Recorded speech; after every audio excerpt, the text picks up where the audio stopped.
Welcome to Blue Dream Health Collective, where we talk about real health as well as chronic illness, self-care, mental health, and other interesting and educational topics. I'm the host, Misty Blue, a biomedical science major and a chronic illness warrior. Thank you for tuning in, and I hope you love this episode. Brandon Mouw is a type 1 diabetic who has had 9 surgeries, lost a kidney, and had a life-saving pancreas implant. Brandon grew up in Southern California and earned a degree in theology, education, and history. After receiving a law degree, Brandon's body started to shut down. This new chapter in life brings a new adventure for Brandon as a motivational speaker, writer, and advocate. Brandon, please say hello and introduce yourself. Hi, thank you for having me. My name is Brandon Mouw, and you gave me a great entrance right there. Awesome. So you're a diabetic. Can you share your diagnosis story? I know for some people, typically with diabetes, it can start young, and I know there's different types of diabetes. So go ahead and educate us. Yeah. Okay. So I'm in a very peculiar situation with diabetes. So it's a two-part story. So the first part is I was diagnosed as a juvenile type 1 diabetic at the age of 3. And from the age of 3, I would take insulin injections and test my blood and have to eat accordingly to get my body to function. And that was kind of back in the day where we didn't have the medical technology that we have for the diabetics today. A lot of people get type 1 and type 2 diabetes confused. And type 1 diabetes means that your pancreas does not produce insulin. And so you have to supplement that insulin with the injections. And type 2 diabetes means that your pancreas just doesn't make enough insulin. And you can supplement that by taking medication that can boost your insulin productivity. You can do it by losing weight. And sometimes you do have to take injections as well. So there are 2 different types. One is that your pancreas is completely dead and not working, and you're reliant on a medication to keep you alive. And then the other one is you can do a lot of lifestyle changes to help you. So I was type 1 diabetic, insulin dependent for my entire life until I ran into the part where I needed the transplant. And I had a pancreas only transplant, which then made me no longer insulin dependent. So I am no longer a diabetic. Wow, that's crazy. I've heard of transplants, of course, but not a pancreas transplant. We're definitely going to discuss that. So as far as the diagnosis, do you know anything about your story? Like I know you're younger, so you probably don't really remember much, but, do you ever know what the first signs were, or what led to that diagnosis? Yeah. So I go on what my mom says, because I don't remember much from when I was 3. And she said I was just this effervescent, just happy kid. And I suddenly became a very lethargic, didn't want to get out of bed. I was always tired, and I was drinking just tons and tons of water and going to the bathroom. And it was like a night and day difference of just a switch. And she could tell that something was wrong. And they called my doctor, and my doctor, my pediatrician, and the pediatrician told them to take me to the hospital. And that's when they did blood work, and they found out that I was diabetic. And diabetes doesn't run in our family. So it wasn't like they were expecting it or were watching for it. It was just kind of out of nowhere. And then my parents had to learn how to do the shots, how to count the dosage correctly, how to test my blood, how to watch for the high and low blood sugars, because one low blood sugar, meaning your body doesn't have enough energy in it, will kill you.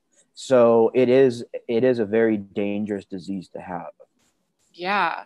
So I think off the top of my head, normal blood sugars from like 70s to 100 in that range. Yeah.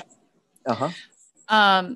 So just, random question. What what's the craziest number that you had? Do you have any crazy stories? The craziest number that I've had is low blood sugar. And the last readable number before it would just say low is 22. Wow. And you're not supposed to be able to function below 70. So like when your blood sugar starts getting below 70, that's when you start feeling like that low blood sugar symptom. Like you become sweaty, a little bit dizzy. You get tingling in your fingers. You're like, I have to eat something. My blood sugar is going low. Right. And at 22, you're not supposed to be functional at all.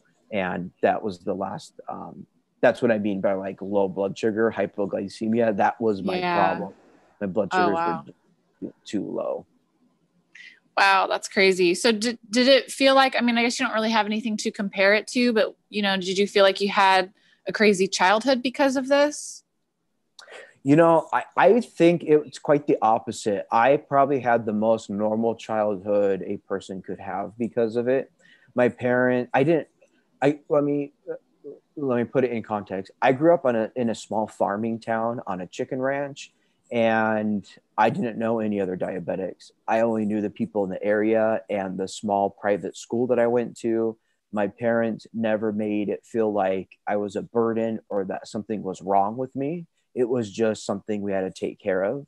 And if um, like for a birthday, like if it was my birthday, for instance, I couldn't eat regular cake because there's too much sugar in it. And then you suffer from high blood sugars, and high blood sugars is like having glass running through your veins and arteries, which damage your organs and all that kind of stuff. So you try to avoid that. So Wow. my mom would figure out sugar-free recipes or the least amount of sugar possible, recipes of like a cake to make or cookies to make, so that I never felt left out or like I Aw. couldn't have something. Like sugar-free Jello was always the go-to. And then I remember, and then there was one sugar-free ice cream that they would sell in stores. It was vanilla. And so like that, those were the treats. And if at school someone was having a birthday party, my mom would know about it and would bring me the things that I needed. And so it was, I never felt different. I always felt included. I was able to play sports, and my dad would always coach. And they always kept a very close eye on me without it feeling like I was a burden or I was That's missing nice. out on anything. And so, yeah, I'm very fortunate for that experience. Oh, I love that. That's so cool. So, diabetes is an invisible illness. Have you ever had to deal with any comments or issues about your health because you don't look sick? Yeah. I mean, so like just diabetes in itself, if you have a low blood sugar, you kind of become non-functional. And people look at you like, what's wrong with you? Why are you slurring your words? Yeah, are Why you are you drunk? sweating? Yeah. Like, why are you shaking? Why don't you make sense? And um, that is a very common one. And it's like, all I need is sugar. Another common one is like, why are you testing your blood?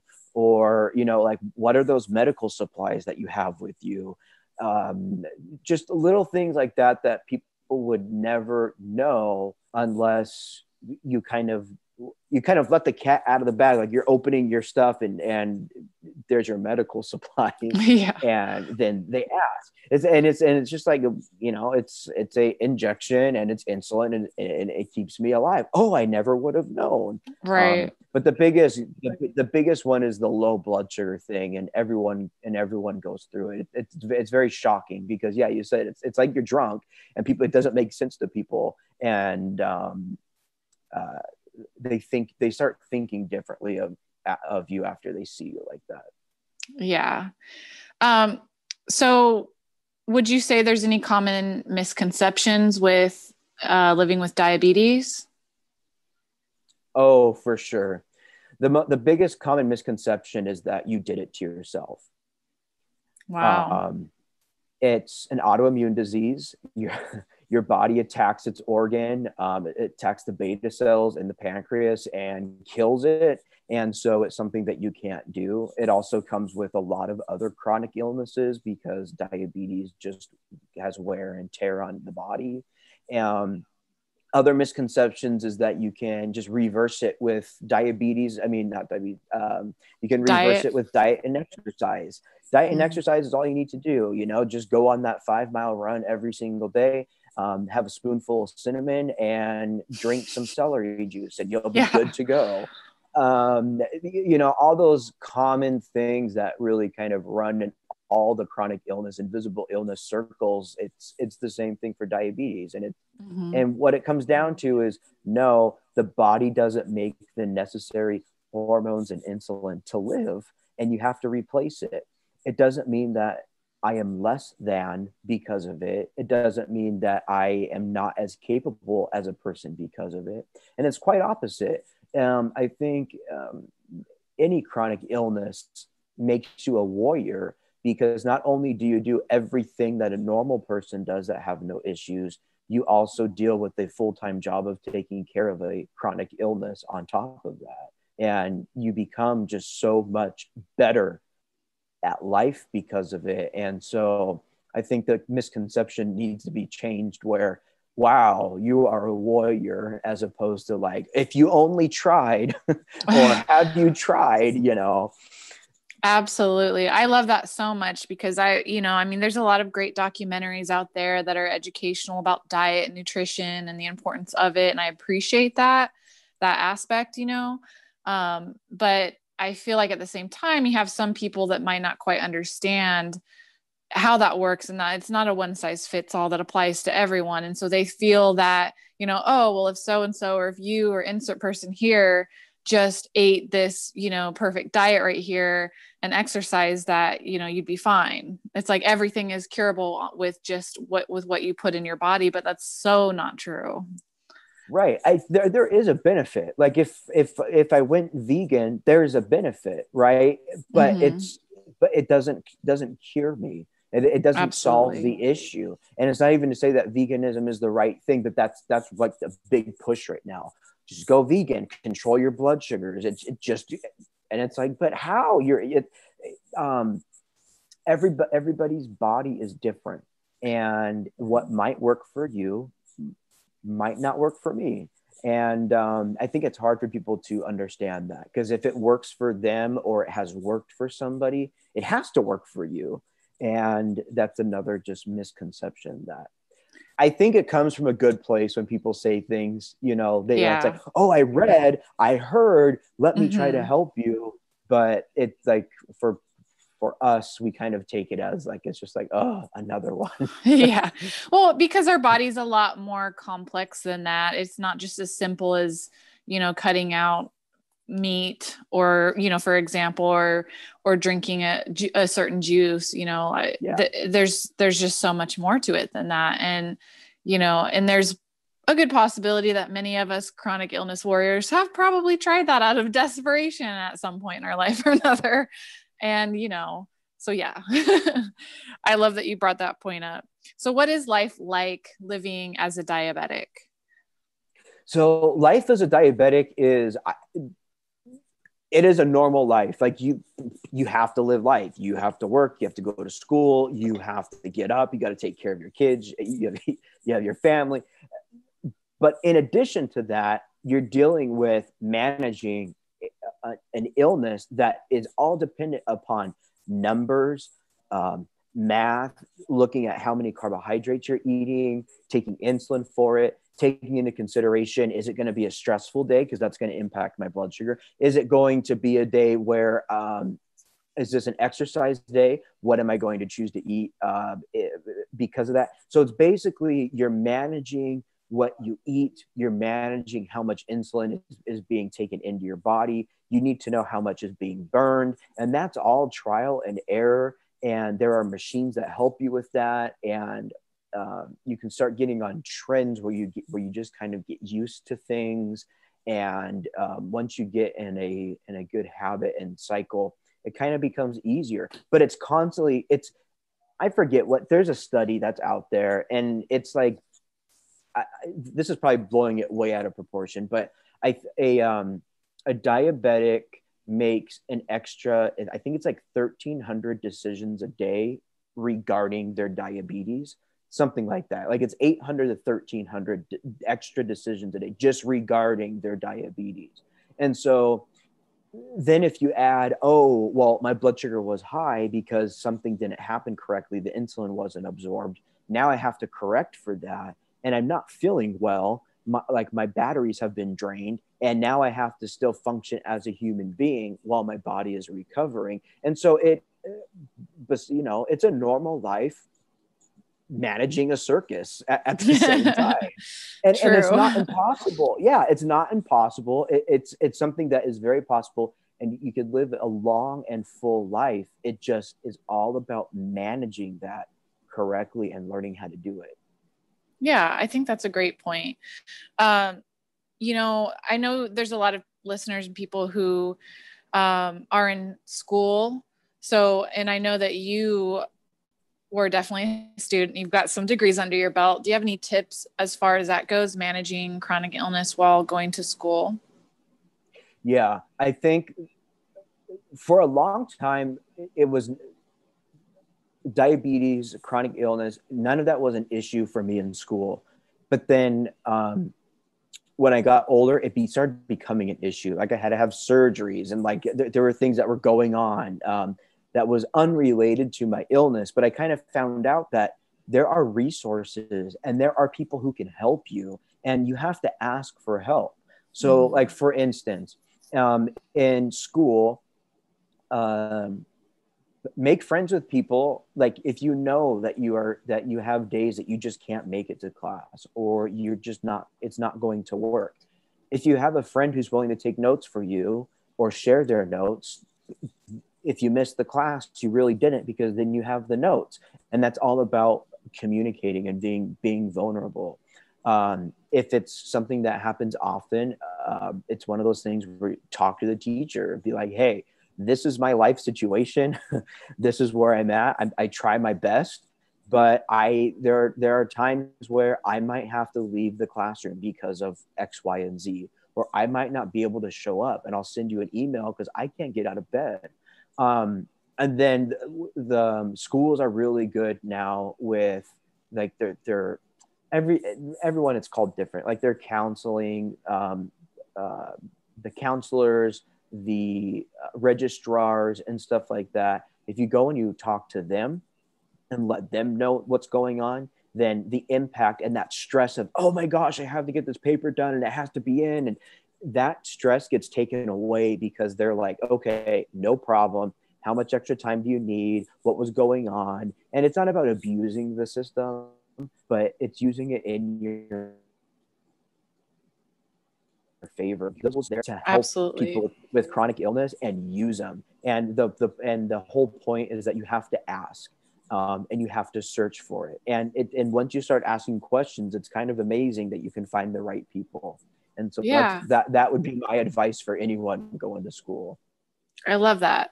So you had a pancreas transplant, which was in 2018. Yeah. I want to learn more about that and organ donation and how all that works. Yeah. So from the age of 3, I was a well-controlled diabetic. I ran my circus. I controlled it. I did everything that I was supposed to do. And then I ended up with 2 kidney stones at the same time. And they were in my left kidney. I had no idea about them. It was just terrible pain. I ended up having to go have them surgically removed. I was septic, all that kind of stuff. And it damaged my kidney enough to make it not come back.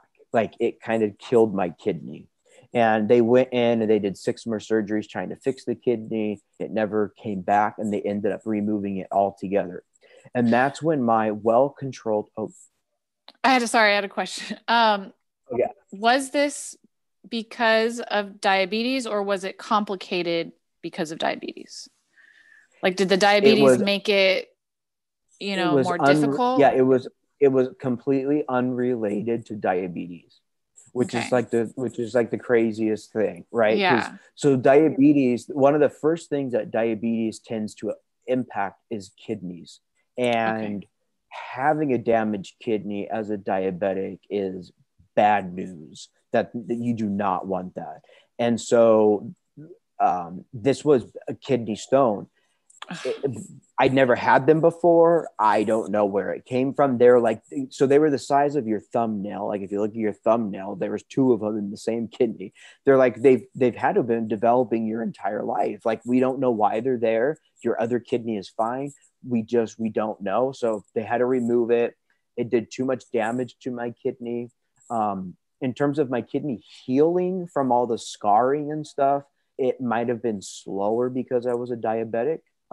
But I think that the stones, me waiting too long to go to the hospital, and the surgery itself did too much damage to the kidney. Mm. So they tried all they could to save it, had to have it removed. And that's when I became this I no longer became a well-controlled diabetic where I had control over my diabetes. I then became this uncontrollable diabetic with these super low blood sugars that couldn't function. I couldn't drive. I had to quit working because I would get lost. I would be walking home from work and I would get lost and wouldn't know where I would end up. I'd be found by strangers. Wow. How old Um, were you at the time? I I was in my late 20s when this Mm-hmm. started happening. I had just graduated law school. And Wow. then, like at work, I would just be found sitting at my computer all day, and people would walk by and see me and not say anything. But then, when everyone was going home for the day, they would come in and be like, "Brandon, like, are you okay?" And I would be gone mentally because my body wasn't processing insulin and food correctly. So when you eat food, your stomach digests it, and then insulin attaches to food and delivers it throughout the body where it needs energy. My body wasn't doing that. Like it wasn't connecting the dots. So what would happen is I would eat and my body would process it, but it would just flush it out. It wouldn't take any of the nutrients out. So then I would have insulin, which runs through the kidneys, and my kidney would take it and it would burn through the insulin immediately. So they wouldn't work in conjunction. And that's when it became such an issue where I was passing out so much. Technically, I had died twice. They were going to pronounce me dead, and Wow. somehow I came back. Um, like, you know, how many times do you have to wake up with EMTs above you before you're like, okay, like, what can I do about this? And all I did was, for an entire 2 years, was full-time doctoring. I went to every doctor you could think of, every healer, every guru, everyone. And I finally found a doctor that I went into. It was the first time I saw her. And she told me about the pancreas only transplant.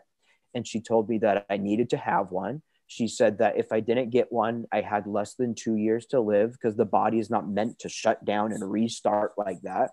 And the next low blood sugar would likely be my last, meaning I wouldn't Wow. wake up from it because by that time it had been like too much. And so that's when I went on my path to figure out how to get a transplant. And you have to be referred to a transplant hospital. And the pancreas only transplants are very rare, so not very many of them do it. And I already had a kidney removed, so that's like a Oh huge my problem. gosh. And so like I was just like this person of like I don't even know where to go or where to start or what to do. But that's how I found out about the transplant. Was a doctor who had seen it before, and she knew the answer of what to do. So you are fairly young and you have to get a new organ that is a rare transplant, and you have to, how do you know, how did you know where to start as far as finding the right place? And then also, part B of my question is I read on your website that you had to raise a lot of money in order to make this happen. So tell me how you were able to do that, because I know a lot of people would just feel hopeless and give up or just not know where to start and would just be like, that's not going to happen. So how did you make that happen? Yeah. So one of the greatest things that has happened for anyone with an illness has been the Affordable Care Act. Before the Affordable Care Act, insurance companies, um, Medicaid and Medicare were allowed to deny you health coverage because you had a pre-existing condition. The Affordable Care Act got rid of that and made it so that you can get insurance. So as a diabetic, it gave me more freedom in life. But one of the problems with the Affordable Care Act, while how beneficial it is, it also includes the wording of a pancreas only transplant is an optional coverage, meaning that the insurance companies do not have to choose to cover the pancreas only transplant. And so Wow. it was an uncovered procedure that I sued. I did everything I could to get them changed, and they wrote me a letter stating, and this was the final decision, that while they agree it was a medically necessary Life procedure to saving. save my life saving, all that kind of stuff, medically necessary, it was part of the law where they didn't have to cover it. And so Wow. then it came to the point of I needed to pay cash to have it done. So I'm working against this timeline of 2 years. And the Here's my cash I have is this in my 2 years. $250,000, right? 250,000. So I finally got into a transplant hospital that is very good, Mayo Clinic in Arizona, really great transplant hospital. I was able to talk to them. They knew I was young enough and that like I could recover from the surgery and it would be really good. But they just said, we tried with the insurance, you tried with everything. So it comes down to $250,000 that we need upfront and we can list you. And so that is when like this whole thing started with me of like, where do you even start coming up with $250,000? I hadn't been working. That's a I had house. student loans. Yeah, it's a house. I hadn't been working. I just got done with law school. I have student loans. It's one of those things. I can't get loans. I don't have anything. I don't have assets to sell. I don't come from money, and I didn't know what to do. And so I was kind of just thinking. I was like, well, I'm gonna one way or another. This is gonna happen. I'm not giving up on life. My life just started. So, um, I one of the things that really changed it for me was that uh, my lows were so bad I had to move in with somebody who would check on me if I wasn't up in the morning because I would pass out at night and stuff like that. And she had ran fundraisers before. And she was like, we got to put you online and we have to tell your story about why you need this and how it's unjust that it won't be covered, even though, you're going to die. And I was like, no, don't do that because it's embarrassing. You don't want to like tell everybody all of your faults and that you need help.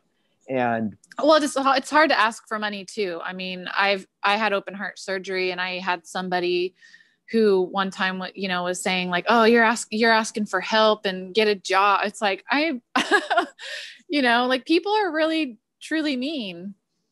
So it's exactly. tough. And that's what I did not want. I didn't want to go through that. To me, that's like the most embarrassing. That's the most vulnerable I can be, and I don't want to put that online for anyone to see. But so finally, it came down to like talking with my parents and like with my friends, and it came down to what do I have to lose if I'm dying already? What do I have to lose? And I was like, okay, let's do it. So I wrote up everything that was going on, what the money was for, where it would go. Like everything was precise. We put it online. Nothing really happened. And then someone anonymously donated $20,000 just flat out. And that is what it shocked me. I couldn't believe it. And that is what got the ball rolling. All of a sudden, I think it legitimized what I was going through. Wow. And people started donating and sharing it. And not been for social media, it wouldn't have been possible. Instagram and Facebook is what it got sent to, and then it got shared, and it got to a lot of places, and I raised the $250,000 Dang. in 3 months. Wow. And That's I wasn't even amazing. on social media because I was a high school social studies teacher, and my students would stalk me. So I deleted all social media. So this was all the work of other people who, Wow. and it changed my entire perspective on life, because you got those people who are like, well, how dare you ask me for money? And, why can't you work? And, you're a law school graduate, you can figure it out. But then you also get a lot of the people who are like, no, you need help, let me help you. No, like, what can I do for you? Like, this is, this is unjust. Like, you need to live, you deserve life.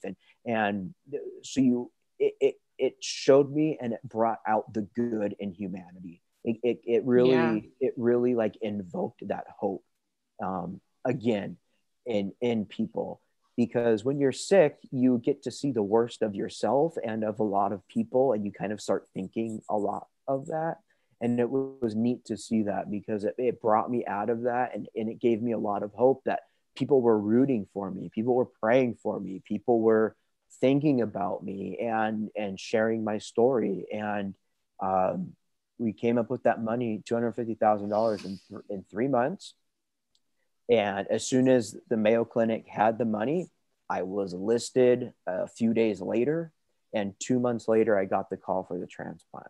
Wow. So what was that like when you got the call? Were you excited? Did you rush to the hospital? What was that like? All of it, like everything you can picture in a movie, of it being like just crazy and not knowing what's happening and just trying to figure it out. That's exactly what happened. It was the day after Christmas. So Oh, wow. December 26, 2018. It was dark. I got the call, and it was a 480 area code, that's the Mayo Clinic Hospital's area code. And I was like, are you kidding me right now? And I Yeah. answered Merry it, Christmas. yeah. And the lady was like, are you ready for a new pancreas? Like, that's what she said. She didn't even say, I'm from the Mayo Clinic, I'm from the transplant hospital. That's just Oh, what she she said. must love her job. I know. I was like, what? Are you serious? She goes, no, we have a brain dead donor that is an exact match. And can you come in right now for your Wow. transplant? And I was like, yes. And so you And were in so California and you had to get to Arizona? I was in Arizona. Oh, okay. Okay. I was in Arizona. So that was lucky. But everything is time. So you have to get there within 2 hours, and all of Wow. that kind of stuff. But so I got to the hospital just in time, was able to do that, and I showed up. So they told me to show up to the emergency room. So I showed up to the emergency room. I went and I gave them my name. I'm like, I'm Brandon Mouw. I'm here for a transplant. And they're like, what?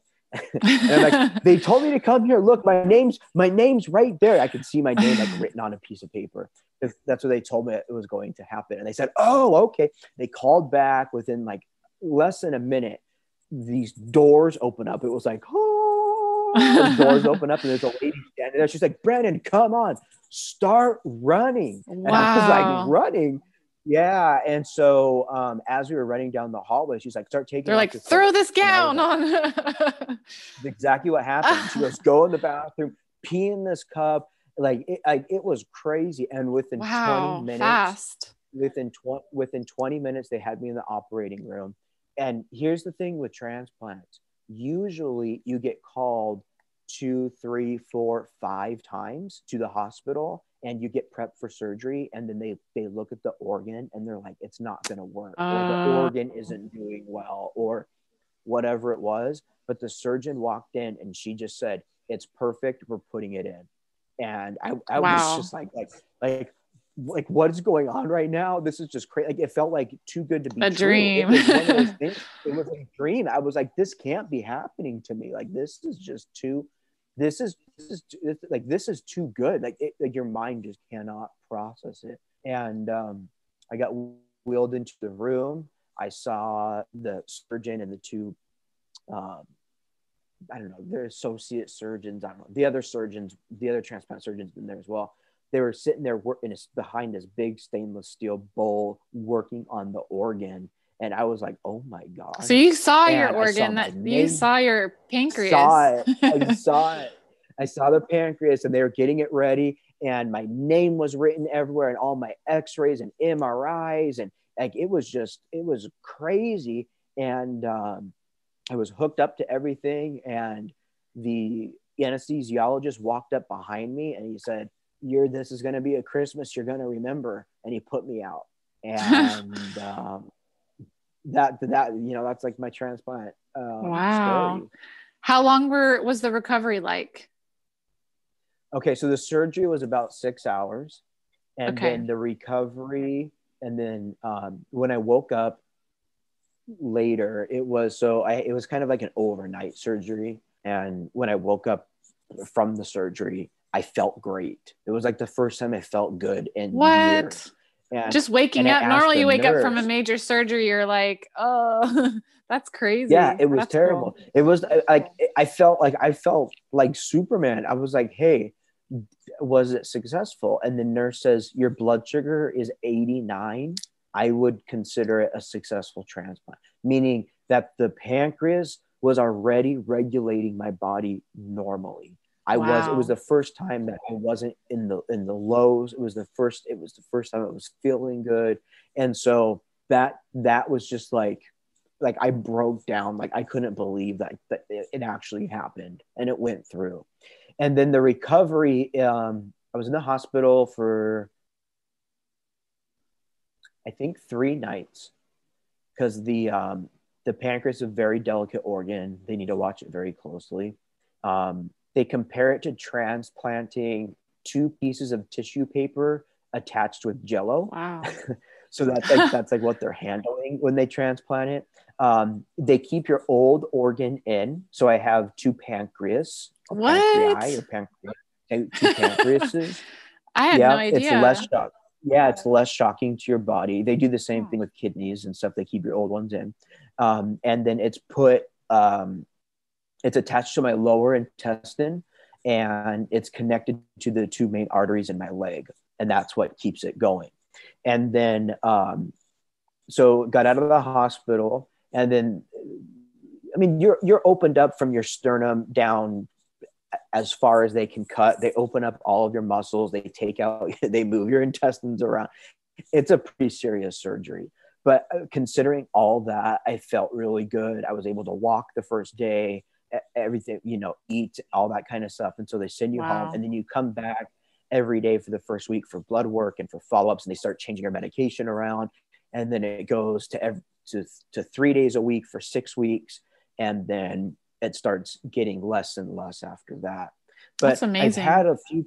it is amazing. I've had a few complications and I'm still dealing with it. I'm almost 2 years out. And I would say it's considered like chronic mild rejection, where we'll do blood work and the levels are a little bit too high or it's uncomfortable, like to for where it's not good for the organ. And then we'll do blood work again after we raise medication, which makes my body toxic because the medication is like bad for you. And then it will go back down, and then like it keeps going vice versa. So 2 weeks ago I went in for like a heavy duty treatment to completely kill my immune system again. That's got to be scary And during a pandemic. oh yeah, all of that is taken into consideration. But for me, it's like I need this organ to work, because if it Right. fails, I go right back to where I was, and I've already outlived that 2 year period of life that I was told I lived. So failure is not an option for me. So and right now we're keeping a close eye on it again. So I had the transplant and I'm very functional. I feel good. I get to go live life. I'm dealing with medication that is destroying my kidney. It's so strong that like if I touch it and I touch something else, like it can damage things, like it's poisonous if it's too much. If there's too much in your blood, you become toxic and it can kill you. Like there's a lot Wow. of issues, and the biggest issue is that my immune system is very very low. um, Yeah. because the body can't fight the organs. You're preventing that from happening. And in the midst of the Oh, pandemic, okay. you got to take all that into consideration. But, I just changed my plans. I'm just like, okay, I don't need to be around crowds. I'll go enjoy the outdoors. And it Wow. changes that. So I have a question. I mean, living with chronic illness is hard. You're beyond living with just a chronic illness. You're, fighting for your life. So what inspires you to keep going despite all of that? I would say the biggest inspiration is that the spark for life returned. I just want to go and experience everything. I want to see everything. I want to enjoy it. I want to impart the joy that I feel for life in other people. And I want to motivate them to, like, you know what I mean? Like, I want to know what's going on and what I can do to help them. It really has just changed, because before I was all about, going to school, getting the right job, making the money, and that no longer is what I'm after in life. I'm just after this part of being joyful and happy. And so that is just me.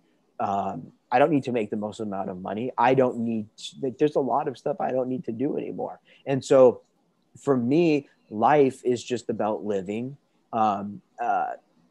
becoming vulnerable and putting myself online put me in a different position as well, because a lot of people invested in me, including somebody who died, whose organ I got as a gift, who keeps me alive. And so I think, like, to me, I need to live, that person died, but I get to continue to living that life. And what I also found through that whole vulnerability thing is that there aren't very many people. I couldn't find a single person who has gone through what I went through, being the diabetic, becoming the brittle diabetic, needing the pancreas only transplant. There aren't people out there who are public about it. It happens. They're not very public. Yeah. So you're like a pioneer patient, basically, that, and that's why I think makes your advocacy so important and valuable. Yeah. So I decided that I was going to put my healing journey on Instagram, and people are finding me from all over the place and want to know more information. And I share it with them. And I think that it's really neat, because that's a way for me to give back, because there was a lack of that information for me. And now it's out there. And using platforms like yours and stuff like that, I'm able to just advocate and tell people about it, and then at least they know, because I didn't even know, and I grew up with diabetes my whole life, and so I think the more awareness there is about it, the better. And so that's a big thing that I'm all for. And so that's kind of what my future is right now. And I don't know what it's going to look like in a year, but I'm going to enjoy every day while I have it and make the most of it. Absolutely. And I think I saw on your website that you might have a book coming up. Yeah. So That's cool. I wrote a book. It was completely random. It wasn't like, oh, I'm writing a book. It was inspired by a doctor who told me I needed to write one. And because she said I should have died, she expected me to be dead, and somehow I didn't. And so her whole thing was just like, write the book. So anyways, I wrote the book, started with an outline, yada, yada, yada. It goes into like my childhood, growing up with diabetes, growing up on an egg ranch, like being bullied by people, and just, being, and just all the things that you learn living with a chronic illness, but thinking that it's not even knowing chronic illness life. And then, dealing with family issues. It's a pretty interesting book. It would have come out this last summer, but because of COVID, and because I need to get out and speak to people, that's my message. The book is just, it's a platform for my message. But we were able to push it forward, or push it, I don't know what the right word, push it back to next summer. And hopefully by then it will be good enough where I can go to speak to people and stuff like that. And yeah, I mean, on my website, sign up for my mailing list. I don't send a bunch of crap. It's just, it's more details of interesting information that I have. And then it's updates about that book, because I'm going to be sending everyone the book, because I think it's a motivating book, and I want everyone to have it. So if you sign up for that thing, I'll be sending books out to Very cool. People as soon as So soon as what's it your comes out. website? But yeah, so my website is brandonmouw.com, and my last name is spelled M from Mary, OUW, Brandon Mouw. Awesome. And then I'll have a blog post written up where I'll have the links to find you on Instagram and find your book and your website and all of that also included in these episode notes. Oh, cool. Thank you. Yeah. And I mean, and that's just one part of my life, and I enjoy doing it. I like sharing my story. I like motivating people, and that's my hope. And let people know that they're not alone in this fight. Life freaking sucks. You know what I mean? Like, life can really knock you down, but it doesn't mean that it's all the time. And it doesn't mean that you have to be a victim of it. And that's kind of the message I go for. Absolutely. Do you have any last words of wisdom you want to share? Yes. Whatever happens, wherever you're at in life, there's always hope. Don't ever give up hope. And the sun will always rise tomorrow, and you can count on that. Awesome. I love that. Well, thank you so much. Thank you for having me on. I love it. Thank you. Yes.